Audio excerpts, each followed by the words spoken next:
Hey everyone, my voice is a bit croaky. I'm losing my voice a bit because I was out having fun at a birthday party and we were just screaming, laughing, and singing. So excuse me if my voice sounds really deep or really croaky. Um, okay, so I wanted to just do a quick video talking about that it's okay to walk away from anything that's toxic or negative. It doesn't matter how much you love people, whether you love them as a friend, love them as a family member, love them in a relationship that's romantic, but I'm talking mainly just relationships in general, you know, situations where people are mistreating you, making out that your feelings don't matter, trying to silence you, trying to gaslight you and, provoke you. And then when you get mad, call you crazy and pretend they didn't do anything to provoke you. You're too oversensitive or you're crazy. That is something that people do a lot. You know, they don't want to face that they are in the wrong, or they enjoy winding people up and then acting the victim. So, when people keep hurting you, a lot of them realize you're not going to leave because you love them or you care about them, or you have tried to leave, but your guilt and love or care made you come back, you know. And even if it is a mental condition or a personality disorder, like narcissistic personality disorder or bipolar disorder or borderline disorder, oh, excuse me, even if it's something like that that's causing them to act in these strange, difficult ways, negative behaviors, it's still not okay. You must try and save yourself from constant pain. The constant pain that their mental condition causes them to do to you and inflict on you. I mean, it's not fair to you. And it's extremely hard to leave someone you care about and break away from them. Of course it is. Sometimes it can be toxic family members, and you can't imagine not being around your family. But if you think about it, if they weren't related to you, would you tolerate this behavior? No. And obviously, if you're a loyal, caring empath like me, who doesn't ever want to cause anyone pain or abandon anyone, then it is hard to leave because you don't want to hurt anyone, but you have to be willing to break your own heart and make the actual conscious decision to say no more, enough is enough, you know. And because to stay in a toxic relationship is only going to destroy you, and if you stay, you will be miserable for the rest of your life in whatever the relationship is, if it's a friendship, family, romantic, whatever it is. Anything that doesn't feed your soul, anything that doesn't want you to win, anything that's just happy destroying you and putting you down, how is that losing a relationship if you leave? Like, if someone's treating you so bad that you would be in the same position if you were an orphan with no family or friends, living in the woods, seeing no one and receiving no help, if the situation is the same, as in you get no support because no one around you is willing to help you because they're negative and toxic. They want your help all the time, but will never give you help and support when you're suffering. Like I said, if leaving them will give you the same outcome as, sorry, if being with them is the same as if you had nothing and no one anyway, what are you actually leaving behind? You know what I'm saying? Like, it's like if you were actually getting something out of the relationship that was positive, then I could see why you might stay. And some people might put their feelings aside and say, well, I'm not happy emotionally, but I get enough financial support, or I have a house, like I can't leave because they're the one in control of the roof over my head, or the money, or, the cars or whatever. And I can understand why some people would feel attached to those material things. But if you work hard enough, you can get those things. It's all a matter of working hard and taking your opportunities where you can, saving your money, and, don't live above your means. You don't have to live in a mansion. Like if you were married to someone rich and you were used to living in a mansion, but they beat you every night and you're willing to let that happen just so that you don't have to leave the mansion, what does that say to your kids? Or what does that say about you, that you're willing to accept these material things but give up your dignity, sell your dignity so you can live in a pretty prison or a gilded cage? Excuse me. That's not worth anything. What kind of life is that? So I've been betrayed, you know by people I loved and protected, my family and past romantic relationships, and it feels as if they wanted to erase my whole identity. It really was so soul crushing to see how happy it made them to make me feel like I didn't exist. I couldn't exist as my true self. I couldn't laugh and joke and be happy because they didn't want you to be happy. They hated to see you happy. Even if it was something small you were happy about, they didn't want to see a smile on your face, because they're miserable and jealous that you can be happy and make something out of nothing. And even when your life is hard, you still tried to find a reason to smile. But they want you to be some lifeless, submissive robot who only is programmed to please them and has no mind of its own, no feelings, just an object there to only please them, help or serve them, but to be nothing beyond that, to receive nothing from them. And I could not allow that to continue, because you got to treat people how you want to be treated. You got to live and let live. And I'm a good person. I always wanted to make sure everyone around me was happy. I want to be free, live safe and happy. And I want that for everyone else.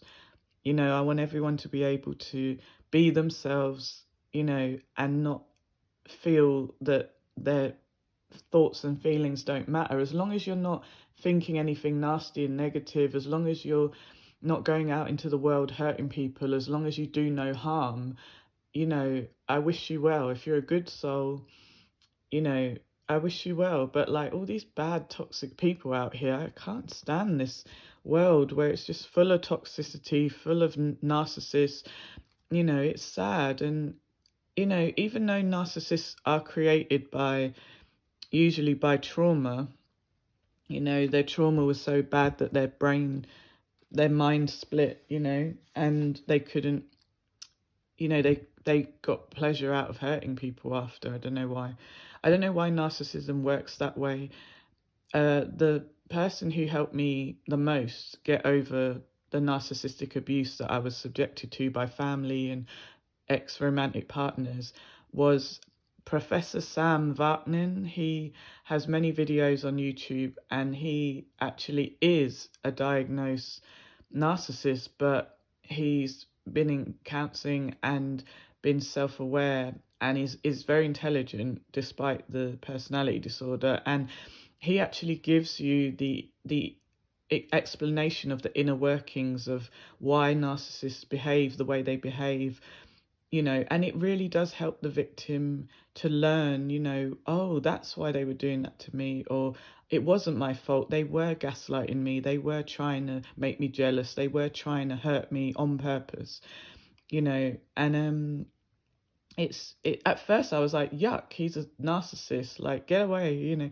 But then when I actually listened to his videos, and I really feel that God put his videos in to cross my path, because I never knew what narcissism was. I just knew my family weren't normal. The way they were behaving was extremely cruel and sadistic and weird and violent towards me since I was a child, up until like between the age of like 7 to 15, being beaten with belts and, beaten up and thrown around the room, and just when you didn't do anything wrong. And even if you did something, why would you need to be thrown around the room? You're a tiny child, why would you need to be beaten with a belt? You're not a wild animal, you're just an innocent child. But yeah, it's very helpful when you listen to Sam Vaknin's videos, because it actually gives you almost like a a look into the mind of a narcissist. Now, obviously, he can only speak for,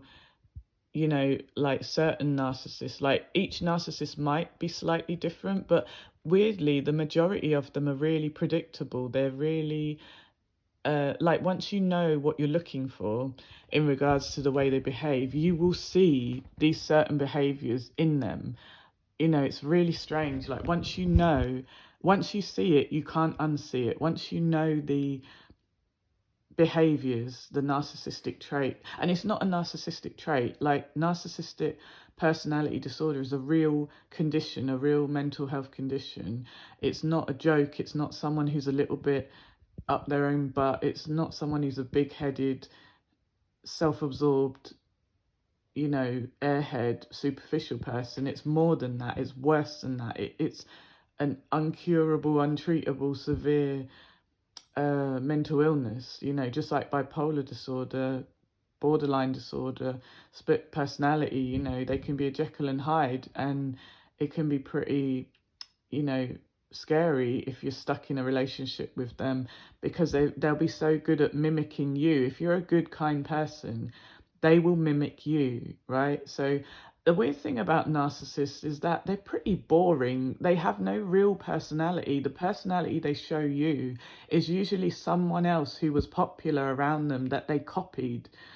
They don't know how to be an actual human. They're like a robot who's trying to scan the humans, and I'll scan this human. I like the way he always has people around him. I'll act like him. And it's like every single relationship they get into, they mimic the person they're with. So if a narcissist is starting to go out with someone, love bombing them, and that person happens to smoke, they might pick up smoking to mimic the person. They might start heavily drinking to copy the person. They might even take drugs when they never would want to take drugs. But then as soon as they abuse that person, discard them and throw them away, they don't smoke again. They don't drink again. They've never taken drugs again. And you think, that's weird. Why did they? And then the next person might be like super, super kind, super, super, you know, volunteering to feed the homeless, and then suddenly they'll start volunteering to feed the homeless when they never done that before. They didn't care to do that before, and they never will again. Once they abuse and discard that person, it's not, they have no true personality. And that's what I noticed about my mum. Is growing up, I thought she's like a void. Because I had psychic gifts, I could just sense the empty void that was her. Her whole soul was like an empty void. Most people, when you come across them, if you have a psychic gift, you can sense their aura, sense their soul, recognize their personality. You know, like me, if someone asked, you know, if someone had to ask describe Brave, and, you know, describe her, you could describe me. I'm kind, I'm brave, I'm intelligent, I'm funny, I care about others, I want to put people at ease, I'm reliable, I'm chivalrous, I'm, you know, honest, I don't like crooks and liars and cheats and thieves and cruelty. I hate social injustice. I hate racism. I hate, like, these are things you would be able to describe and know that she's dignified, she's got integrity, she would never, you know, she would never sell her soul for anything. You know, she's such a warm, loving, kind, attentive person. She really is like an earth angel. They would say these things. These are things people have said to me, and these are things I feel about myself, that I know I am, that I naturally am, without acting, without forcing myself to be kind. No, I am kind. That is my natural reaction to help other people. You know, people who have to pretend to be kind for show, and pretend that they're brave for show, and, you know, to impress others. I don't do that. I don't try to impress anyone. If you don't like me, that's fine. F off. I'm not interested in impressing you. Like, if I'm being nice to you, kind to you, being myself, and you think it's a trick, or you don't like me, or you think, oh, she's such a goody two-shoes, or, oh, she thinks she's so good. No, I don't think I'm so good. I know I'm so good, and that's not being vain. I know who I am. I know I'm a good person. I don't need you to confirm this. I don't need you to say it. I don't need you to validate me. Like, I don't need that. You know, I don't it's weird. It's like people think I need them, I need them. No, I want you around, but I don't need you. If you turn on me and start acting cruel, then you have to go. I'm not going to become obsessed with you. I don't know why you'd want me to be obsessed with you. That's something bad in you that wants me to be in pain over you. Why don't you want to lift me up? Why don't you want to care about me? Like, sometimes, like, it's so weird, like, because I have a degree in psychology as well, but even if I didn't have the degree in psychology, I was already very empathic and smart and intelligent, and so I'm not like looking down my nose at anyone who doesn't have a degree or something, because man-made education doesn't make you mean you're super smart because of that, because there's many people all around the world who are so super smart and intelligent, and they haven't had the man-made, typical education at universities and colleges or whatever. So I don't judge people based on academic stuff, because you can be an amazing person and intelligent and know so much and be from a third world country and just had a hard life. But, your life experience taught you worthwhile stuff. So then I remember like thinking when I was doing that course, why were there so many like non-caring people on the course? Because in my mind, shouldn't you be caring? You want to be a psychologist or a therapist, a counselor, but you're so rude, or you don't like people, or you don't seem socially accepting of people. You seem rude, and and even part of the course was like doing 40 hours of your own therapy, like at the beginning stages of like the early, qualifications and stuff. That was part of it. And so when I found someone, I went to a female counselor just and explained to her that I have to do this for the course or whatever. And then she seemed okay, but I wasn't sure if she was a properly trained person. I was like, she seems so unprofessional. How could she be a properly trained person and yet come across so unprofessional, so just, I don't know, just really dopey? And like, I was really confused because I expected her to be not even about the way she was dressed, but she was dressed sloppy and her hair wasn't done and she just looked really sloppy. And I could just sense she wasn't very caring and empathic and intelligent. I could just sense these things. And so when I started talking to her, she literally looked like she weren't even looking at me, weren't even concentrating. And I thought, yep, I already sensed that there's something wrong with this person. But I thought, how weird that you're in a job where you are literally, it is your job to help people, and you can't even be bothered to concentrate on me and look at me when I'm talking to you. How are you going to help me then if you're going to act like I'm a burden to you when I'm meant to be doing your job? It's the same with doctors and nurses. A lot of them are really cruel and rude, and yet their whole job is based on looking after people and having kindness and compassion towards patients. But yet a lot of them are really nasty to patients who are in a vulnerable situation. Very, very sad. And yeah, so when I come across people, it's natural for me to want to analyze them, not to use it against them, but to protect myself, so I'll be able to scan someone and see their weaknesses, but I would never use their weaknesses against them. I would feel that, let me strengthen their weaknesses. Let me know that these things show up in you as weaknesses. You should be careful about who you tell these things to, what people like. These weaknesses are very obvious and you should be careful, because opportunists will see this and try and use it against you, try and tear you down, because they will see that, you fall in love very easily, or you're a people pleaser, or you don't command, you give away your power, if you, I don't know, like there's certain things I can just see and sense very easily, and then I try to tell the person to kind of strengthen them and empower them. And some people are so weird, they don't take things the right way. You're trying to, it's not even constructive criticism, because I'm not criticizing you. I'm letting you know, here are the chinks in your armor. fix them so your armor will be unbreakable, but people are so weird. They don't react well to help. And people, I mean, I've been kind to so many people, literally have saved a couple people's lives when they were in mortal danger, and one of them didn't even thank me, which was weird.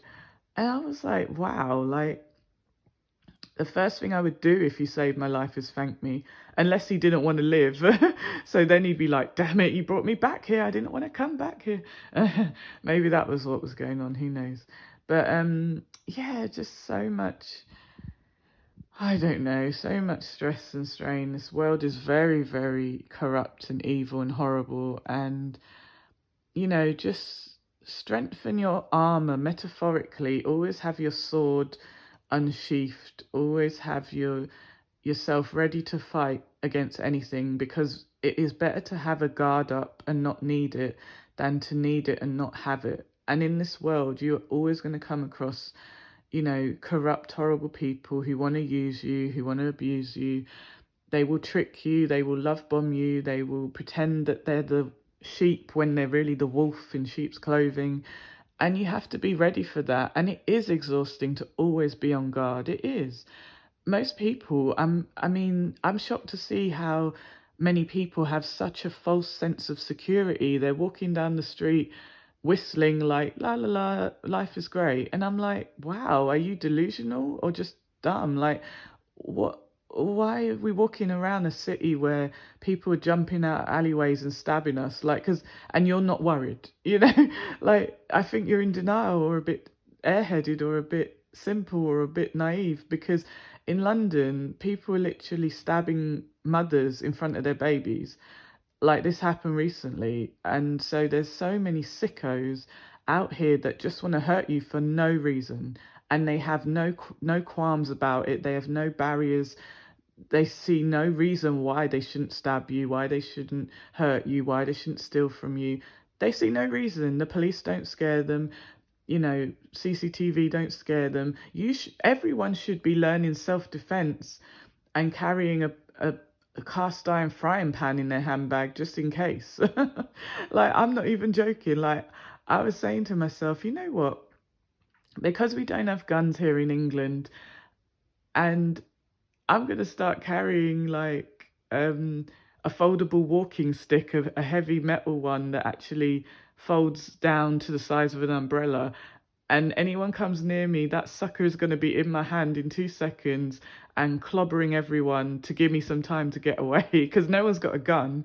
Very rarely people have a gun. Only drug dealers and criminals seem to get hold of guns, but they're so expensive and the bullets are really expensive, so they don't have tons of guns here, and it's used sparingly and usually in gang violence. But every now and then, sadly, a bystander might get hurt by guns, but it's usually people strangling people or personal attacks with, like knives. And sometimes arson is used a lot, which is really creepy. People putting petrol through people's door, because here in England we have the letterbox is a hole in the door with a little cover over it.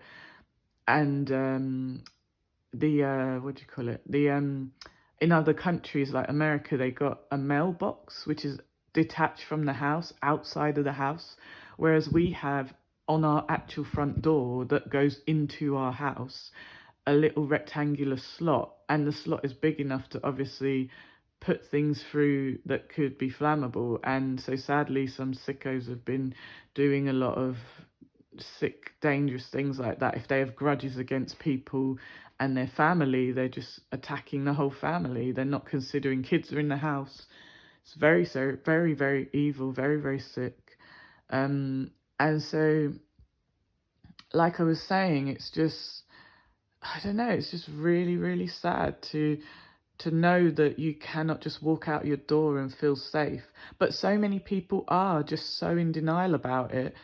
They see all the evil on the news and they still are dumb enough to walk out the door without watching their back, without being, without the idea that they should be on guard. It's really weird. I don't know.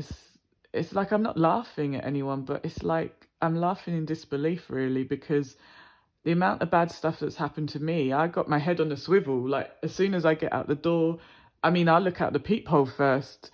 You know, even some crazy pit bull dog could have escaped their garden or got off the leash and then be running around mauling people to death. That happens a lot. Like, I even have to look out for the dogs and the kids. Some of these kids are stabbing people. Like, my head is looking everywhere like a CCTV on a swivel. No one is going to catch me out. No one is going to jump me. No one is going to grab my phone without me breaking their hand off to get it back. Like, and then if you got a knife and stab me, I'm taking the knife out of me and stabbing you, and we're dying tonight, both of us. Like, I'm going down fighting like my ancestors. You know, and when when I make that laughing sound, it's more just don't test me, because I'm not afraid to die and I got nothing to lose. I don't even want to be in this world. I hate this world. I am not of this world. Anyway, but yeah, I'm going to stop the video now. So, God bless everyone in the world. I genuinely mean that. I'm wishing everyone love, light, peace and protection. Please keep yourself safe. Keep your head on a swivel. Look out for all the evil in the world so you're not caught off guard and hurt by it. Keep your people safe. Keep your family and friends safe. You know, teach yourself and your kids and your family how to do self-defense and be, you know, ready for anything. Don't just wait for something bad to happen. Be prepared. It's better to be safe than sorry. You know, preparation is, you know, to be ready. Like we say here, I don't know if people say it outside of England, but they say to be forewarned is to be forearmed. And what that means is forewarning, meaning, you know, before the thing happens, you know, before, forewarning. Be ready for the unexpected. You know, you can't know what's going to happen, but, you know, in your mind, think about, well, if this happened, what would I need to do to protect myself? Have that in mind, you know, because I notice that when I speak to different American friends, because I got family in New York and I speak to other people online, you know, men, women, black, white, all the time. And I don't know why they like my accent so much. It's so funny because I'm just like, what accent? You got the accent. And then when I start talking Jamaican, it's really funny because my family's multiracial, and the ones I grew up with were mostly the Jamaican side, even though we got Scottish, English, Scandinavian, Indian, whatever. But, you know, we got indigenous, like Native American types, but they're not the Native Americans. They're like Native Indigenous of South America, I think. But they ended up in the Caribbean and whatever. But yeah, so it's so funny because like the Americans I talk to in New York and other places, and they're like, how do you not have guns? We cannot understand that you don't have guns. And I'm like, I cannot understand that you do have guns. Like, it is such an odd thing.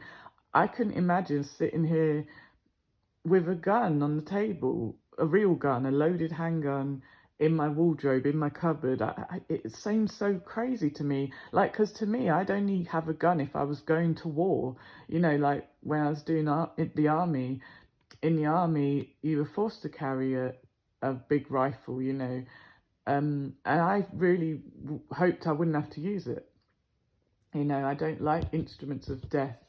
I mean, one time I bought a beautiful Japanese samurai sword, and I had it on a display bracket thing, and it was gorgeous and it looked great in my house. And but then when I held it and took it out of its little sheath thing, it's you know, the thing you put it in to keep the blade from cutting anyone. Yeah, it's a sheath, isn't it? Yeah. And then I remember thinking, this is an instrument of death. You know, swords cut people's heads off. But obviously that one hadn't been used. It was an ornamental kind of thing. And it was dull. Like, it was sharp, but it weren't like the sharpest. It wasn't, you know, I could cut a watermelon in half, but I hate watermelon. But like, you know, I could cut a pumpkin in half. But anyway, I didn't like, it was just a ceremonial, ornamental type thing. And I remember thinking, like, I wish I could have married someone from Japan. They're so interesting and fun and so honorable and polite. Like, they bow to you. Like, when you're over there in Japan, when I stayed there, oh, they're so polite. And even if they didn't like you, you wouldn't know because they all act so perfectly polite and they bow to you. And then if you're a good, polite person, you bow, they bow, you're walking backwards away from each other, bowing. And it was like, how many times do I bow? I can still see you, but she's bowing, so I'm bowing. I want to get out of view so I can stop bowing. And then you got people here in England who just hang up the phone before you stop talking. You'd be like, okay, well, I'm going to go. And then you hear a dial tone like, hello?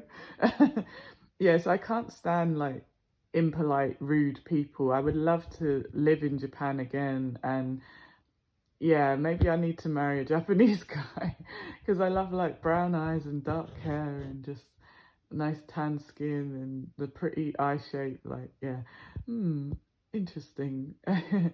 And I like a good kimono and a good samurai sword, so it's a match made in heaven.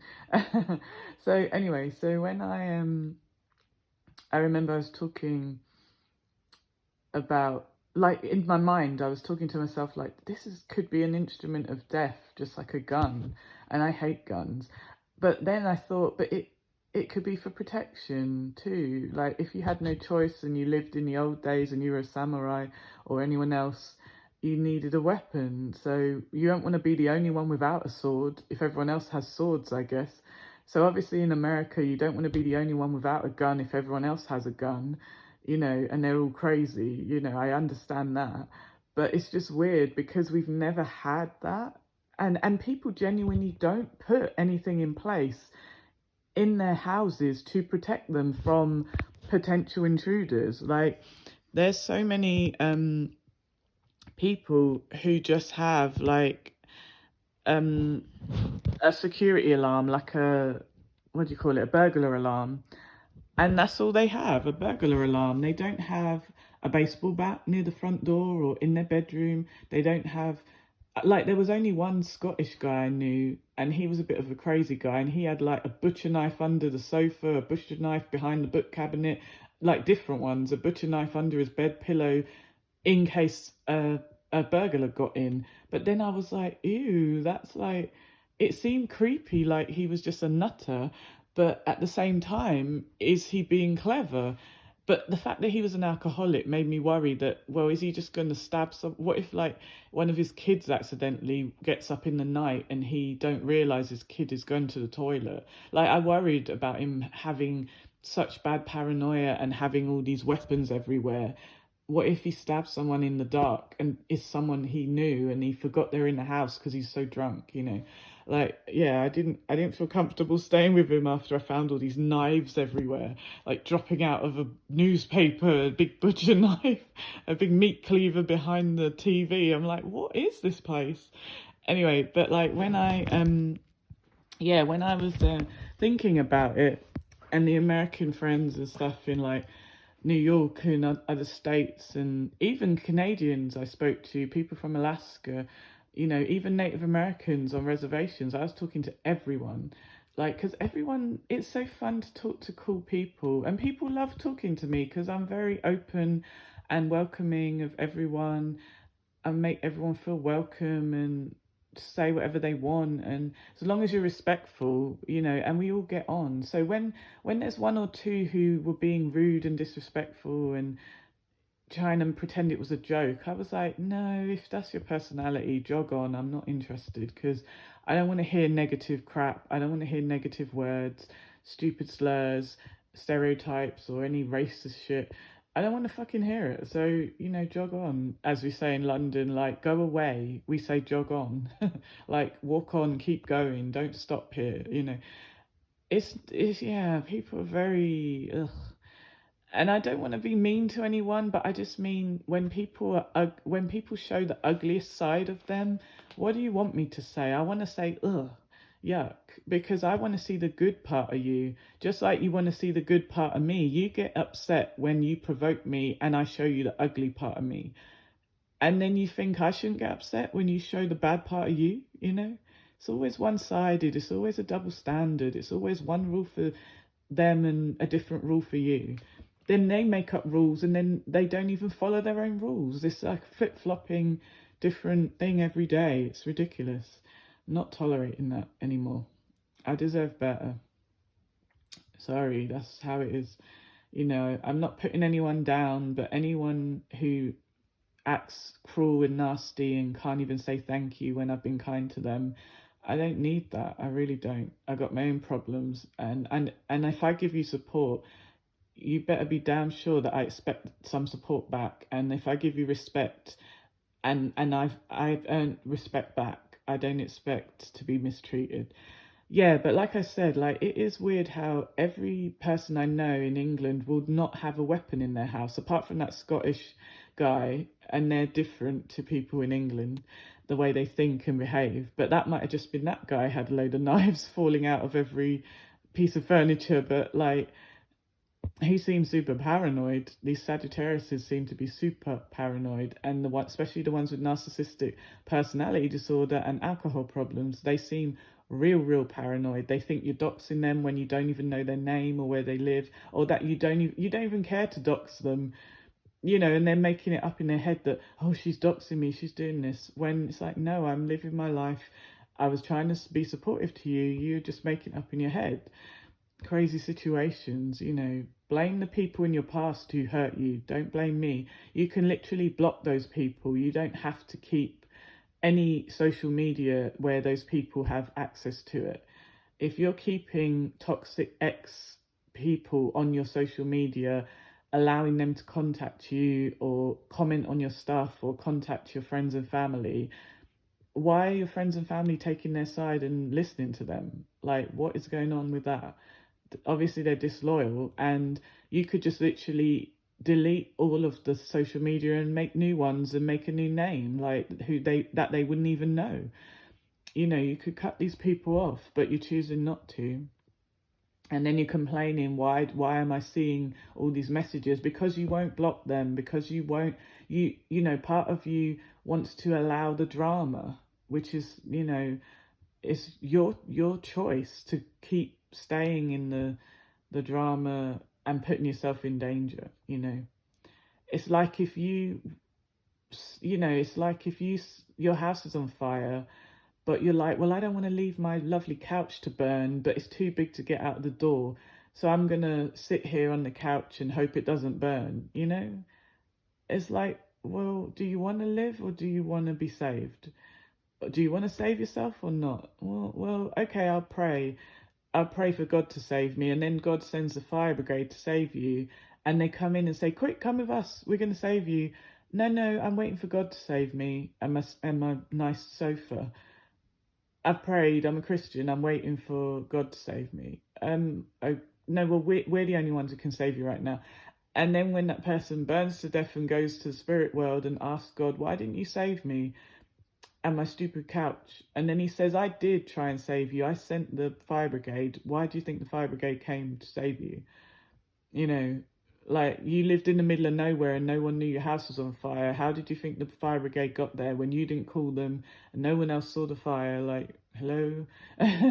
So I'm not laughing at people burning in fires. That's not, I'm just making that joking sound because it's like, people are so stupid. Like, but like, yeah, it is weird to me that, like, it is weird to me we don't seem to have a lot of backup weapons in case someone tries to break in our house. Like, literally, if someone broke in where I am right now, I would have to grab, you know, the can of deodorant and spray them in their eyes and blind them, step over, like jump over them, run out of the house and try and get the neighbour to call the police. That would be my plan. Looking around the room, there's no weapons in here. I think there's a metal stand that maybe I could wield that, but it might not, you know, couldn't get a good grip on it. What else could I, like, it's weird. There is literally nothing in this room that could protect me apart from squirting some shampoo in his eyes and then running away and hoping I get away. Like, I don't know.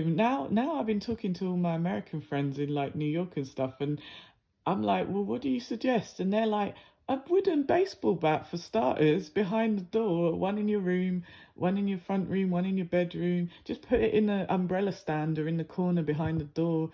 And I'm like, oh my God, I find that weird to have tons of baseball bats everywhere. And I said, well, wait a minute, the baseball bat isn't even that long. I'd have to get pretty close to the burglar to whack him. And they're like, yeah, but when they see you standing there with it, they might turn back. And I went, oh, it's more of a showpiece. I said, maybe I should put some nails through it, right? And then make it look like an old fashioned, mace or something with spikes coming out of it.